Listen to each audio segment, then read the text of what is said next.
केपी ओलीजीका अभिव्यक्तिहरू हेर्नुस् त त्यो हेरे मैले अनि राजनीतिक दलहरुमा सत्ताको लागि भएको लुछाचुडी हेर्नुस् प्रदेशमा मन्त्री हुनुको लागि गरेको लुछाचुडी हेर्नुस् र यी नेताहरूको अभिव्यक्ति हेर्नुस् यो हेर्दा मलाई के लाग्छ भने यी शीर्ष बनिने नेताहरूमा कुनै सुधार होला जस्तो एमालेका बढी अराजक अभिव्यक्ति मलाई म एमाले भनेर तलका ओडाको मान्छेको त के को कुरा गर्नु जो माथिको जो केपी ओलीजी र उहाँले जसलाई झोले हो भन्नु भएको छ जो हुँ भन्छन् म तिनीहरूको कुरा गर्दैछु किनभने तलका मान्छे त नीति निर्माणमा छैनन् छैनन् सुन्नु त्यसकारण उहाँहरूका ती गतिविधि र भनाइहरूबाट उहाँहरूमा कुनै सुधार आए जस्तो मलाई लागिरहेको छैन त उहाँहरूले सुध्रिनु पर्थ्यो होइन अब त्यत्रो घटना घटिसकेपछि देशको प्रधानमन्त्री हुने मान्छे देशको गृहमन्त्री देशका महत्त्वपूर्ण जिम्मेवारी लिएको व्यक्ति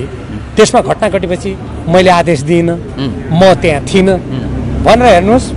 कुनै पनि लोकतान्त्रिक प्रणालीमा त्यो व्यक्ति मुक्त हुन सक्दैन त्यसको सम्पूर्ण जिम्मेवारी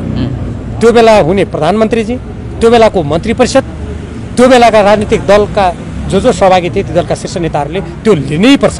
तर हेर्नुहोस् म अहिले युवा पुस्ताहरू जुन यत्रो चाहिँ बलिदान त्यागपछि आए उहाँहरूले यो कुराहरू त्यति सशक्त रूपमा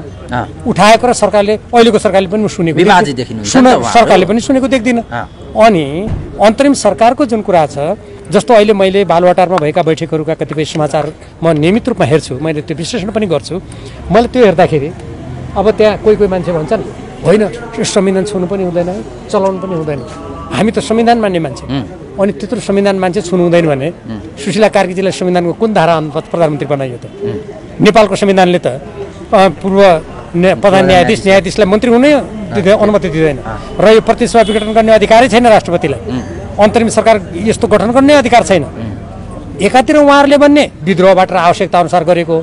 यदि विद्रोह र आवश्यकता अनुसार गरेको हो भने त विगतमा जे कुराको विकृतिले गर्दाखेरि यत्रो असन्तुष्टि भएर देशका यत्रा ठुल्ठुला शासकीय केन्द्रहरू ध्वस्त भए यत्रो मान्छेको ज्यान गयो त्यति कुरालाई सच्याउनु पर्दैन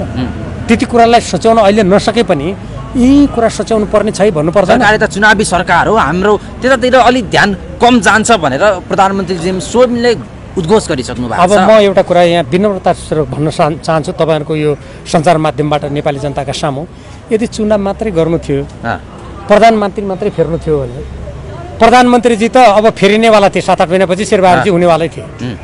अब चुनावको कुरा गर्नुहुन्छ भने 84 मा त चुनाव हुनेवालै थियो अब कति समय बाँकी थियो र अनि त्यति चुनाव गर्न त्यति प्रधानमन्त्री फेर्न